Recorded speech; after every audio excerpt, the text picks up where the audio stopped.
nearly 14 years ago in 2002, which was truly interesting because that was the time we were only at the cusp of this new revolution. The information age was just dawning upon in a way, the world. Country was still very nascent at that point of time. And the fact that ABP and Telegraph initiated a dialogue on this subject as early as 2002 truly speaks volumes for the visionary approach that ABP has always had, and I must compliment all of you for this initiative. In fact, when I received your invite, I was trying to see what really the expectation of such a conference or seminar would be. And I thought nothing better than the aim and vision that ABP itself articulates. A conference like this would probably do exactly what the Telegraph or ABP does. And your vision, as I read it, was to inform, to educate, to entertain, and thus raise the quality of life. Certainly the seminar may not possibly be very entertaining, but the outcome of the seminar can have a significant impact on the entertainment quotient of our lives.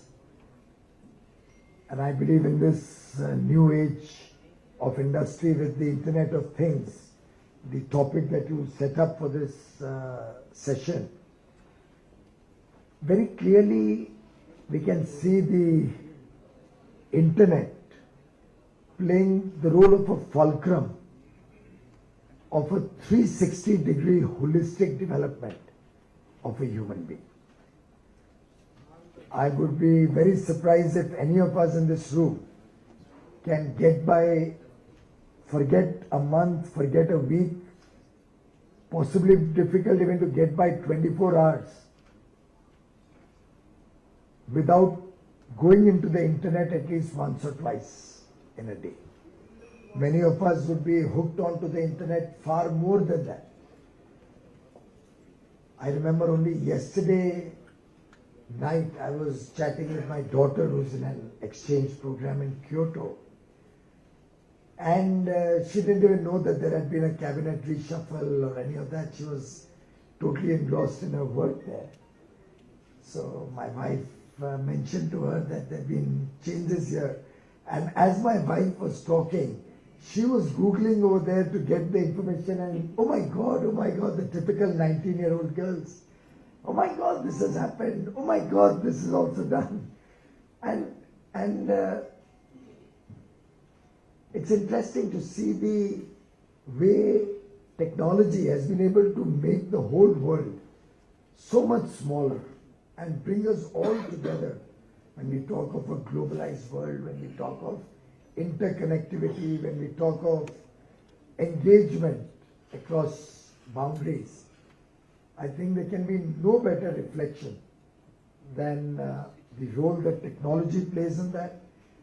Within that, the role that INFOCOM plays, and towards that end, any such conference or seminar which addresses several aspects of the changing dimensions of this subject, and particularly what you have articulated, the Internet of Things, for this session, really have a major impact on society, major impact on mankind, and to my mind, the future of this world is going to be shaped very largely by what we see, what we experience in the years to come. In fact, my Prime Minister and Prime Minister of India, Mr. Narendra Modi, had mentioned when he was launching Digital India, in this digital age, we have an opportunity to transform lives of people in ways that were hard to imagine just a couple of decades ago. And truly, if one looks back 20 years or 15 years from now, things were completely different. And the amount of disruption we have seen in economies and societies, in the way we live and work, is truly phenomenal. In fact, what these new technologies have done is almost made the world a new place to live in many sense. And within this technological revolution, I think disruption has been the centerpiece of these new emerging technologies.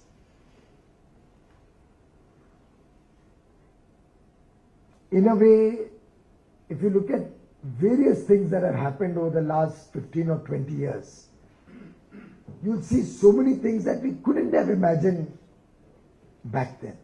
Maybe couldn't have imagined a few years ago also. And of late I'm finding every day something new which we couldn't have imagined yesterday. I mean, who could have imagined a company becoming a $50 billion enterprise in what, 2 or 3 years? Who could have imagined Uber becoming almost a part of the way of life for all of us wherever we go internationally? Who could have imagined a company with no assets, not a single taxi, not a single vehicle on its roads? I suspect even the management of Uber must be using an Uber to get to work. But becoming the world's largest provider of transportation and a close to $50 billion value in such a short span of time. Who could have imagined Airbnb becoming such a huge success without owning a single room? We've always traditionally known of property companies or even hotels for that matter categorized by in terms of number of room nights or number of rooms available in all the properties put together. So you would say Hyatt has 30,000 rooms across the world. I don't know, I'm not even aware of the figure, but whatever. But who could have imagined that 50 years or 100 years of hoteliering or providing property services, and here comes a Johnny-come-lately with a new concept, huge values and a great value proposition for consumers. End of the day, all of this is about customer service. It's about disrupting the way each one of us lives our lives. So you have a son who's getting into a new job, who gets an apartment only on a particular date, and then it'll take him 4 or 5 days before he can move in. So as a parent in the good old days, you would start wondering, can I call up a relative with whom he can stay? Which friend is near the place where he can go and drop his bags? All those days are gone. He just gets onto his mobile, and within a few seconds, or at best a couple of minutes, lo and behold, he's sorted himself out. He's got a room a block or two away from where he needs to be at very competitive prices. And my friends who've used the Airbnb service tell me that the rooms are really nice, the rooms are really well maintained.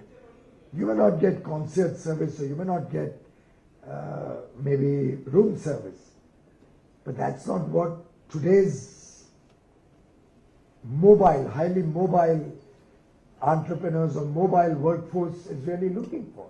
You're looking for a place to put your head on, a good pillow, good linen in the night, a good bathroom, and safety. And just the putting together the concept and the databases can fetch you a valuation of billions of dollars. That's the power of technology, the power of disruptive technologies. Which is why your theme of transforming the nation or the way the world works through the use of technology really fits into what we are seeing happening all around us. And in that sense, I would think that digital disruption is impacting our lives already in a big way, but who knows and the way the speed at which technologies and new things are emerging, who knows whether this is only the tip of the iceberg. Maybe 5 years down the line, there would be no seminar like this anymore. All of us would be on a Skype or maybe some more modern version of it, and questions would be flowing in through the conferencing, through use of more efficient use of technology. Frankly, all of us in our offices are moving out of meetings. We're going more and more into video conferencing. And if any of you has experienced the Cisco type of experience of video conferencing, you don't feel like having a meeting. That's far better than a meeting. A meeting, in fact, is far more unruly compared to the efficient use of technology and space. Of course, I wonder what would happen with the airline industry if this happens. And by the way, in my own ministry, we have a target to cut down travel bills by 50% using video conferencing more efficiently. But probably the traditional video conferencing had its limitations. I don't know what the video conferencing of tomorrow is going to be like. I don't know if some of you have seen that movie. I don't recollect which one was it, where there was no computer. The guy was just scribbling on the air. Which movie was that? Iron Man. Iron Man? Yeah. I think when so. He plays around on the screen with the... No screen, nothing. He's just scribbling on the... Yes, he uses his arms and hands to do that. Absolutely. I mean, way things are going. Probably mobile phones is going to be the first casualty.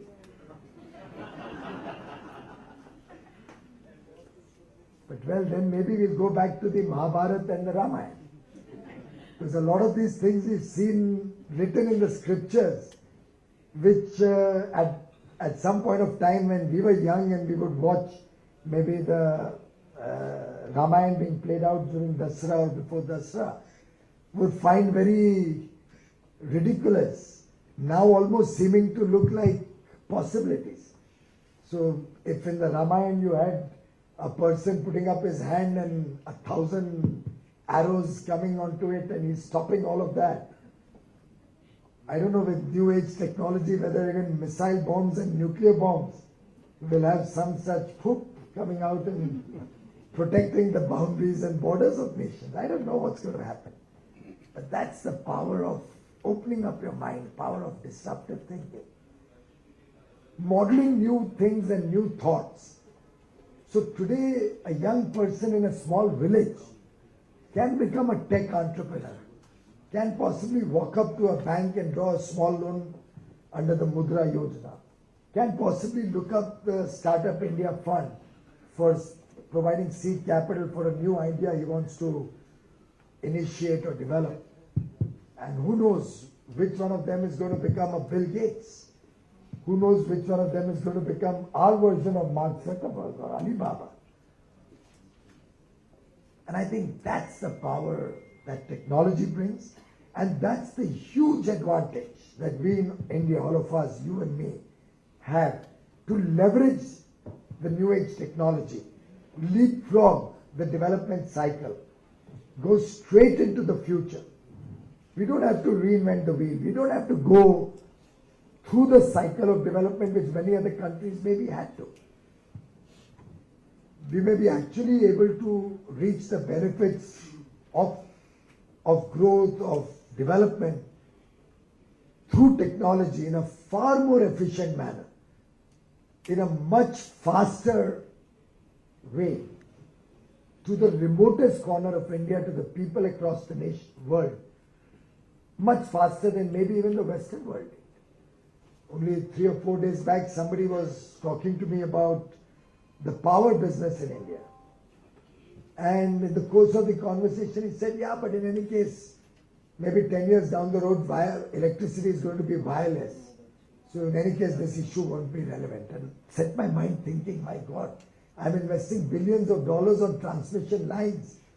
And what if some guy comes across with electricity being transmitted through a wireless, just like the mobile phones? Who the hell knew more? Landlines are going to get redundant as recent as what, 2 decades ago? We had never imagined it will be redundant, period. So things are changing faster than you can imagine, faster than anybody can imagine. As they said, we are challenging ourselves. The world is challenging itself with newer thoughts, newer ideas, almost continuously. And this sort of open thinking, new age thinking, is to my mind the most important thing that's happening across the world. I was reading what the Accenture Chief Technology Officer had said. The Internet of Things promises to bring every object, consumer and activity into the digital realm. So you literally will be connecting every aspect of the value chain, right from the production basis to distribution, to transport, to the consumer, and then one can go one step further even to the waste disposal. Because all of these things after the consumer also results in a waste disposal. And then, as they say in Hindi, dunya gol hai, all of that moving back, that even the waste is going to get disposed and get converted into a product, into wealth. As Prime Minister says, waste to wealth. We'll be making sure that the entire ecosystem becomes one big whole. Not a whole as in a whole, but a WHOLE whole. And that's, to my mind, what we in the next generation is working towards in a very small way. I've had the privilege of enjoying the fruits of technology in the working of the power and coal ministries. We've been able to leverage technology to have better reporting, to have more transparency in the working of the various ministries. We've been able to empower citizens with information which can help them to demand better service. We've been able to hold people accountable to their jobs through more efficient monitoring. All of this would not have been possible but for technology. Obviously, technology also helps in making things more affordable, making things more efficient. All of those benefits are obviously there. But the disruptive nature of technology is something which I think every government and every business enterprise can use to make a difference to their own working, to improve their working style.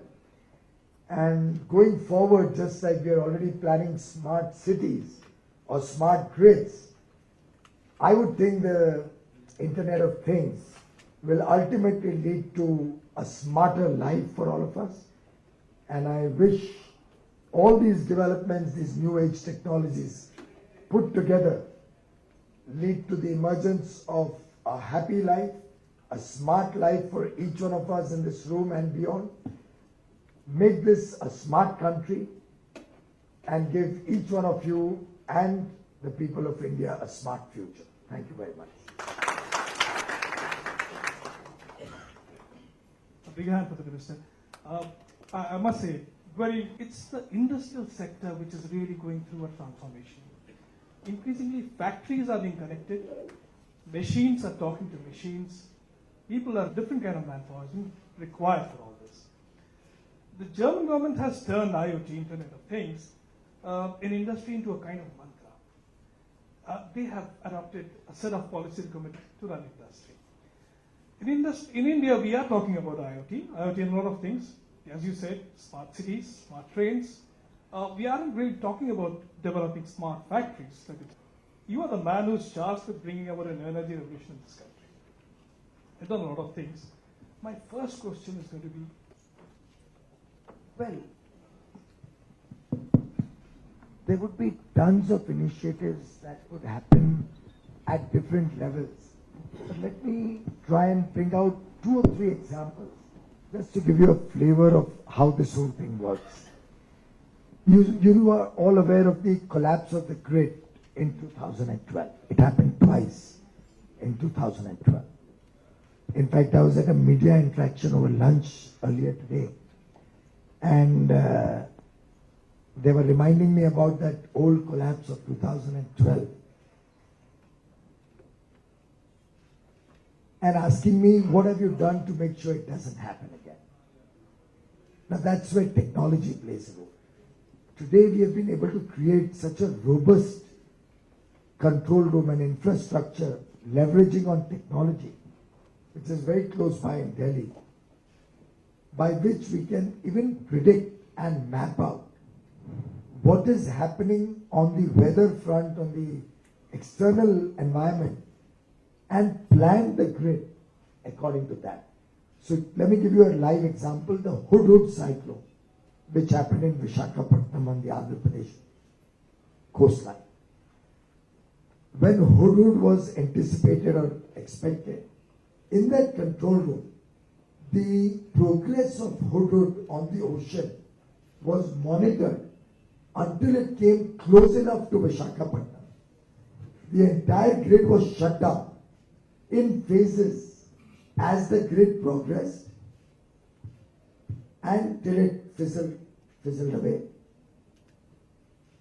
Monitoring in advance the entire progress of that cyclone, because of which, after the cyclone was over, within a span of 3 or 4 days, we were able to bring the grid back into operation fully. If the grid had been operational when the cyclone hit, power would have been flowing through the grid. Not only would there have been catastrophic loss of lives, the kind of cyclone that came and with live wires or electricity running all over the place, fires and electrocution and whatnot. But it would have taken far longer to repair and get the grid back into shape, because transformers would have got burnt away, substations would have got completely out of action. So technology can play a huge role in not only protecting us from such catastrophes, but also ensuring that the grid remains stable. And take the example of solar energy. Now, solar energy, we can have flat panels which give you a certain efficiency. You can have angular panels which improve the efficiency a little more. And then you can have a panel which moves with the sun using technology and which is sensitive to the sun. It's not as if one can program always exactly what the movement should be. So its sensors pick up the direction of the sun and the sun ray and can significantly impact the output from that solar panel. Now, all of these are things which we would not do in India earlier because there was a premium on inefficiency, or a premium paid not to be most abreast with technology. Things are changing now. Now the new age generation wants to be connected with the best of technologies. They want to leverage that. And as regards the manpower, I don't think manpower gets, as a whole, loses out. Consumers benefit. When consumers benefit, they have more purchasing power or spending power. When they spend more, it opens up new opportunities. And as those new opportunities open up, demand increases. Again, economy does better. Tax collections or revenues go up. And then the whole cycle once again rejuvenates itself, working through concentric circles to add new employment opportunities, give growth another impetus. And like that, we've been able to use technology in so many ways. My dissemination of all information, the auction of mines through using of technology.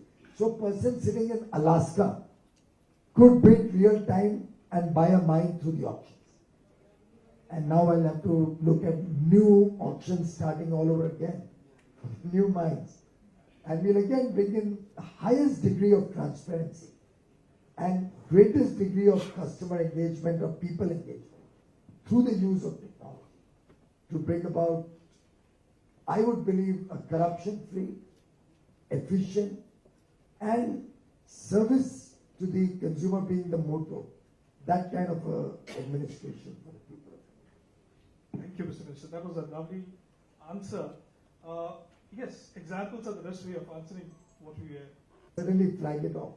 No, it's a good, very, very good point that can we have a more focused approach towards encouraging the IoT concept. In fact, on many things, there is an effort. For example, we are using cloud technology more and more.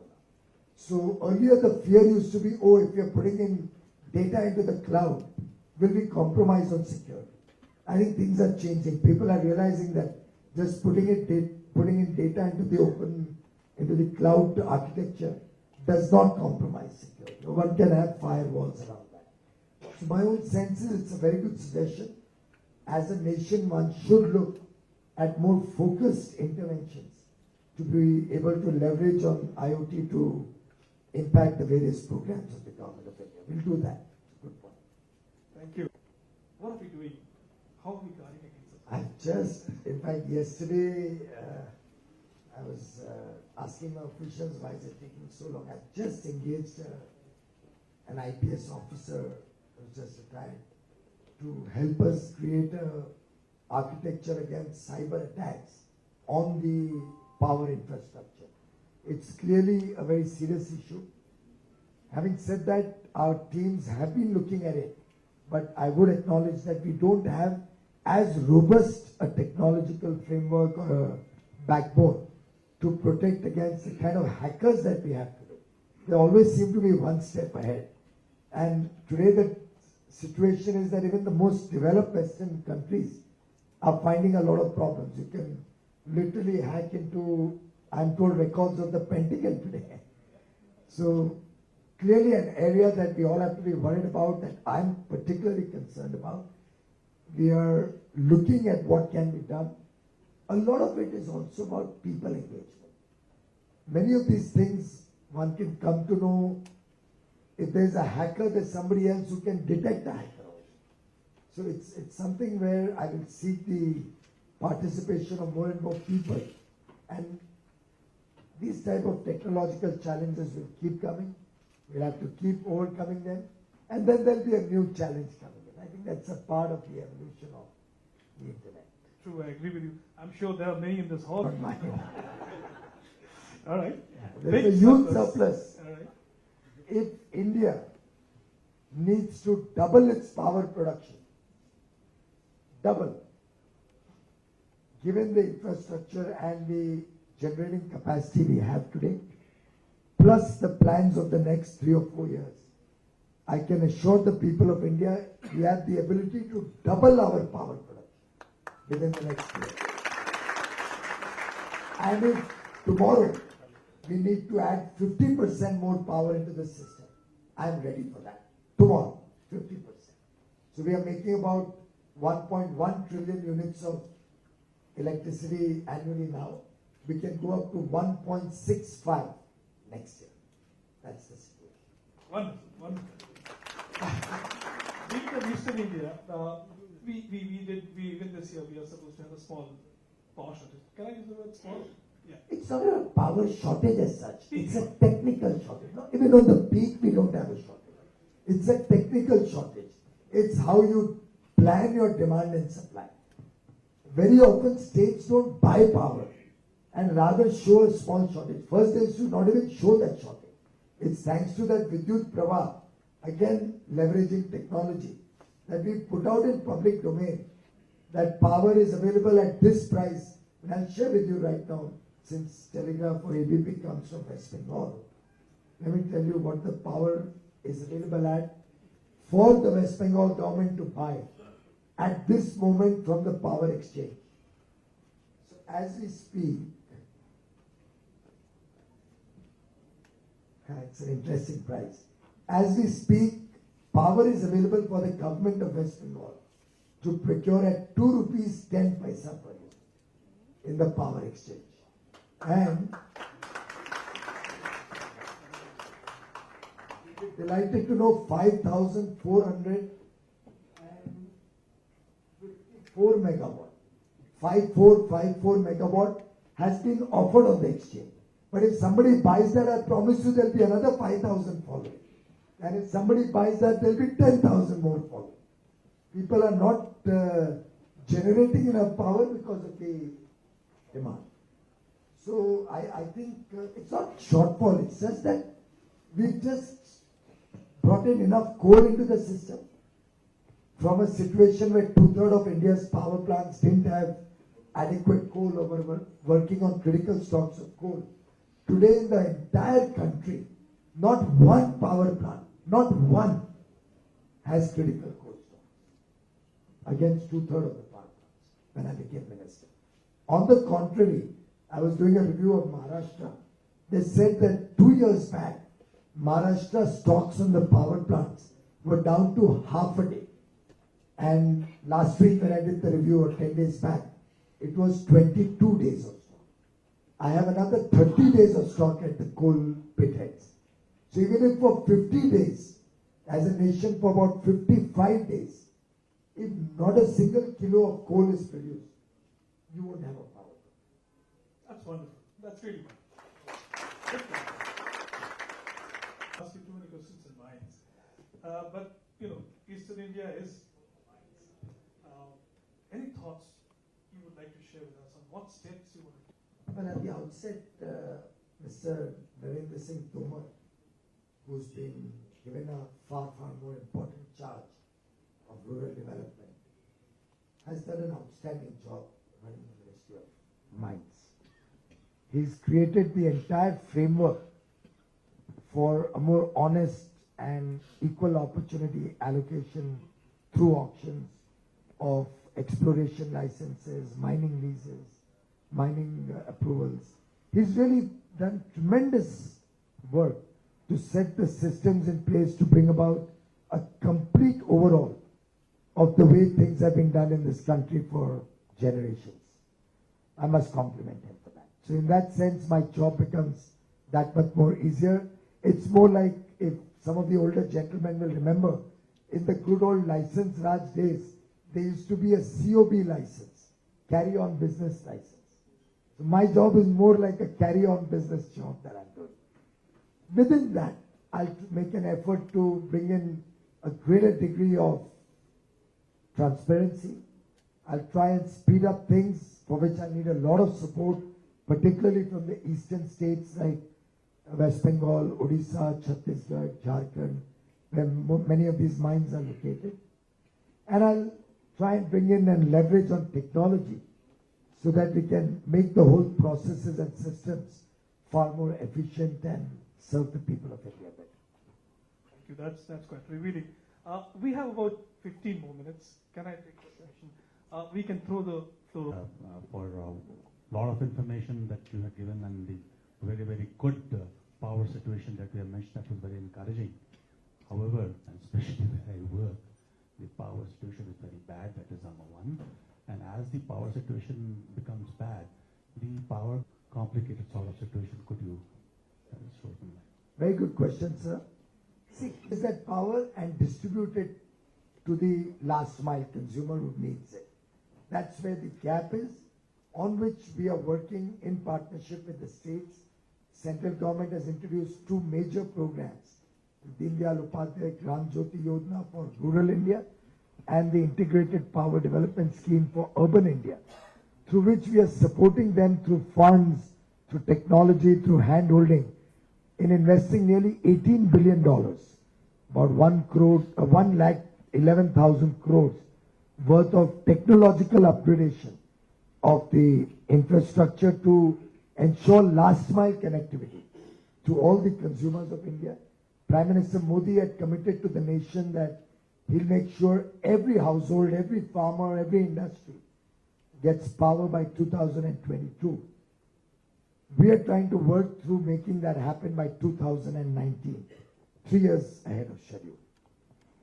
At the same time, many of the states, and including Haryana where you are situated, had very terrible financial situation of their distribution companies.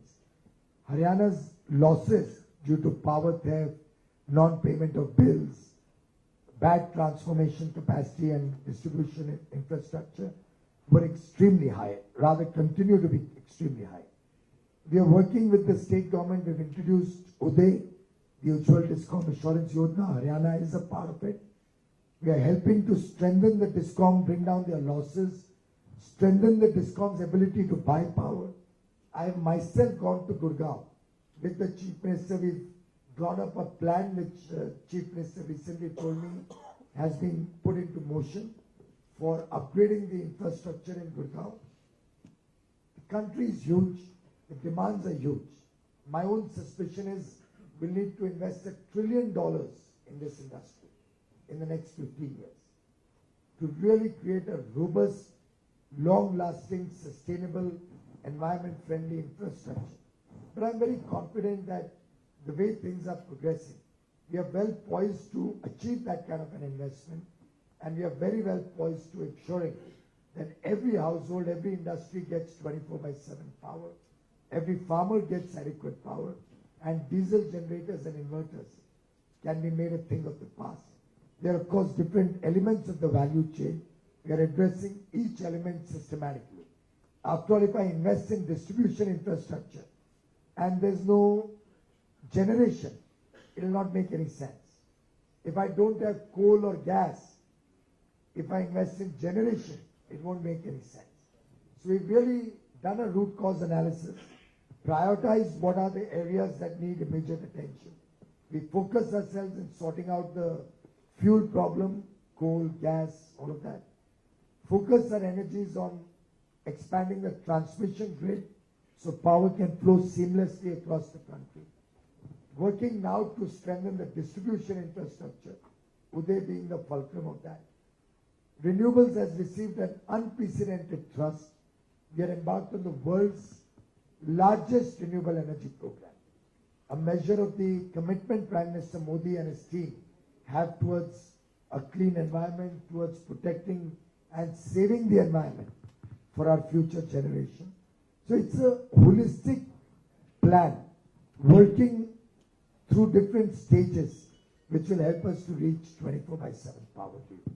May I add one more question if you don't mind? Sir, further to that, help us in form of sources, technology, etc. Every possible way, every possible way. In fact, we have created a new position in the Ministry of New and Renewable Energy, which is focused, a joint secretary, a very senior officer level position. And I've handpicked him from the Prime Minister's office and got him. Focus only on rooftop solars and to give it a boost. When I became minister, the total rooftop capacity in India, solar rooftop, was 200 megawatt. My plan by 2022 is to expand that 200 to 40,000 megawatts. That's the ramp up we are planning to do, and I urge you to participate. Just drop me a mail or go into the website of MNRE. You know, MNRE, the Renewable Energy Ministry, has been a 32-year-old ministry before I came. Earlier a department and then a full-fledged ministry. 32-year-old. And what did I inherit? 2,400 megawatt of solar power, which I'm hoping to take up to 100,000 by 2020. It's quite a commendable thing. Any other questions? Which you've not spoken about, and India has been doing a lot of research on thorium reactors. What are your views of utilizing nuclear energy, especially the thorium reactors? Yeah, okay. So I'm the secretary, and after you taking office, I hold an app in my hand which tells me as a young one to actually be downloaded a Garv app of the Power Ministry, which tells you how many villages are connected. None. Yeah. So this is my an app. failure. You are reflecting. This is an IT initiative conference, so I wanted to pick this up. And I think this is brilliant. This is an app which shares real-time progress on villages and the numbers in the public space. Third question before we ask the minister. Yes, please. Sir. You are the power, the infra person for the nation, and you have done exceedingly the best of the job for the thermal powers. And secondly, in the mining sector, sir, I think we are still trying to get over the steel metals not being manufactured in India. So what are your take on that subject, sir? or high value used in submarines or space. Thank you. Thank you. These are some really interesting questions. Also gives me a chance to share some of my own very personal experiences. I'll try to give you one or two insights into what's happened in my own life in the last 2 years, which I hope you will find interesting. As far as nuclear is concerned, sir, it's a department which is handled by atomic energy. Doesn't report directly to me, but I can share with you that Prime Minister Modi has given it a renewed thrust. You're all aware we got into the nuclear engagement with the United States in 2008, but from 8 to 14, we have also seen an almost hiatus. There was hardly any progress. But if you see the last 2 years, now we are into that missile technology MICR regime. We are we have been able to get uranium supplies committed by at least 3 nations. We have already reached close to settling the technology framework, the suppliers of equipment. We are very close to getting into the nuclear suppliers group, which will help put together the whole thing. I think the amount of progress done in the last 2 years has been phenomenal. We are right there poised for getting into the nuclear age in a big way. We are already there. We have about 7,000 megawatt, but we are looking at ramping it up as a clean energy source significantly. A word of caution though, we will never compromise on the safety of our people, and we would like to make sure that that power is affordable by the people of India. With these 2 caveats, we are very keen to promote nuclear energy in a big way. It has useful long-term benefits for the environment. It has certain challenges. There are certain fears, psychosis we'll have to overcome. Some states don't allow nuclear energy to come. So Kerala, for example, does not permit any nuclear station. Jetapur in Maharashtra, there is an agitation going on. But as most of you know, this government is able to handle such agitations reasonably well, and I'm hopeful that we'll be able to give a thrust to this sector. Thorium is still untried. I've myself engaged with some Harvard professors and all and MIT professors who've been working on generating power through thorium. We have significant resources of thorium in the southern coastline, probably Tamil Nadu, most of it. But the technology is still not tested and tried. And my last meeting with the Department of Science and Technology and with the Department of Nuclear Atomic Energy,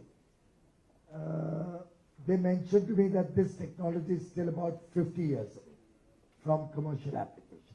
But things change very rapidly in the world, and I wish and hope it happens quickly, because that will help us have indigenous raw material, which is very important for our security, energy security.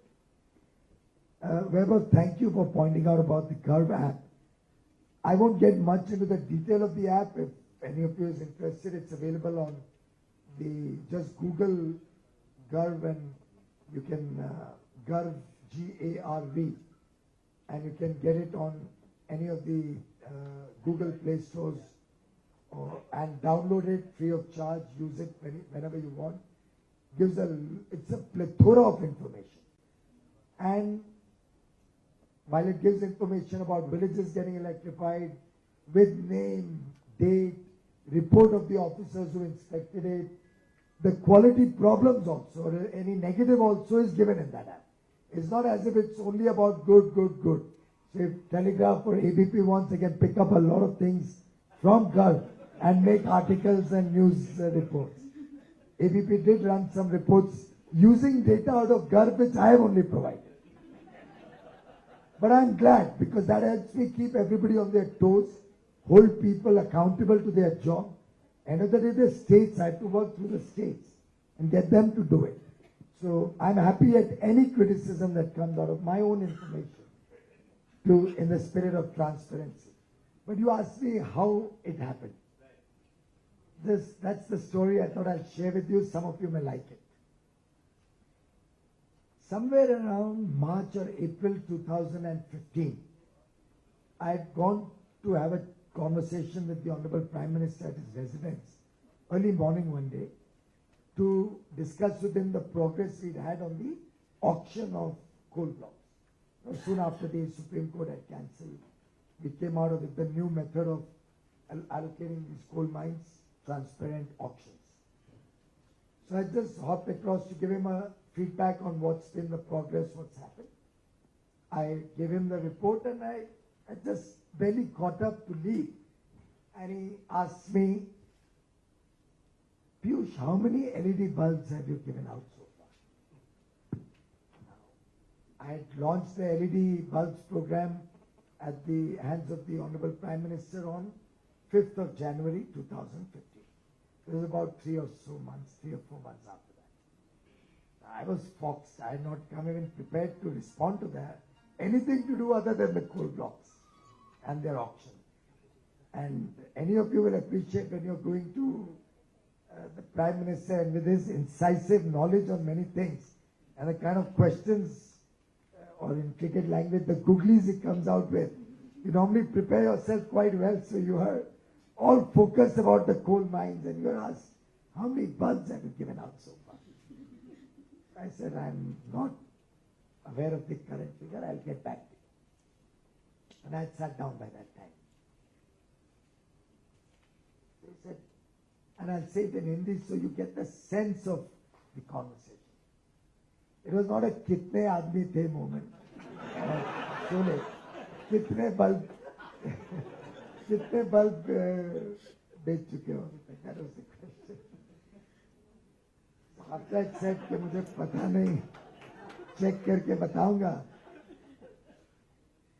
And I'm sure those guys in Shole couldn't have said this answer. He said, Piyush, इस तरीके से कभी कोई योजना सफल नहीं होगी. जब तक आप उसका निरीक्षण करते रहो, उसकी मॉनिटरिंग अच्छी तरीके से नहीं करोगे, तब तक किसी को जिम्मेदार नहीं ठहरा सकोगे. अगर नियंत्रण अच्छी तरीके से करोगे तो जिम्मेदारी भी ठहरा पाओगे और जानकारियां रखोगे तो आपको लाभ होगा काम में सफलता पाने. Believe me, that was my eureka moment. And that lesson about accountability and monitoring has helped me progress, has helped me in my work tremendously. The first app, within a week after that, we launched the Ujala app. And it was called DELP those days. It's rechristened as Ujala now. That gives you real-time data. So now anybody can ask me, even in the middle of the night, in my sleep I can tell you the amount of LED bulbs that have gone out.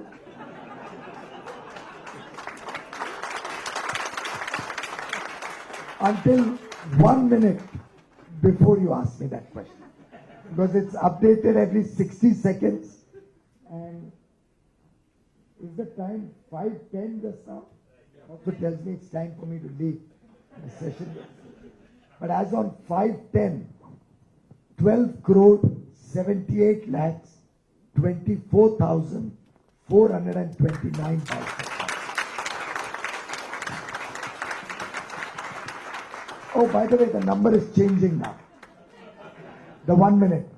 So it's 12 crore 78 lakh, and it's a holiday, by the way, Eid. 12 crore 78 lakh 24,863. So maybe 1 minute later, if you see, it will be a different number. And that's not all. This also tells you the energy saved by these bulbs so far per day. So just these bulbs which have gone out are saving 4 crore 54 lakh 80,086 units of electricity per day.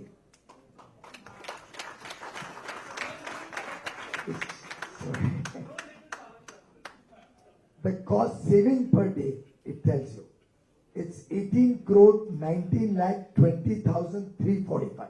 And that's not my saving, it's your saving. The consumer's bills are reducing by 18 crore plus every day. It also tells you how much peak demand we have been able to avoid. 3,300 323 megawatt. You talked of peak shortage. And it also tells you, more importantly for many, how many tons of carbon dioxide emission we have avoided because of these LED bulbs. 36,000, oh my God, the number is changing every 1 minute. 36,839 tons of carbon dioxide saved every day. Further, we are in Delhi. If you get into the website and get into Delhi and press, just touch the Delhi on the map, it shows you 67,50,928 bulbs have gone out in Delhi alone. Then somebody can say, well, how do I get my bulb? So let's say somebody give me an address so I can say where you can get your bulbs. Habitat Center is somewhere.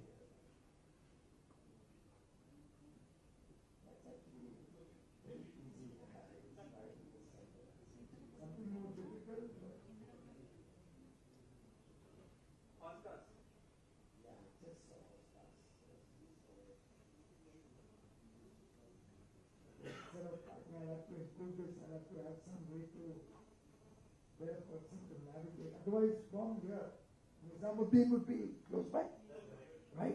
So there is the addresses are all given. I touched Nizamuddin, and through a Google map, it takes you to the location where it's available. PSCS office Nizamuddin. And if you put in Habitat Center, there it will show you the route from here to Nizamuddin, the center where you can get those bulbs. And I don't know, in the list there may be another center which may be nearby also.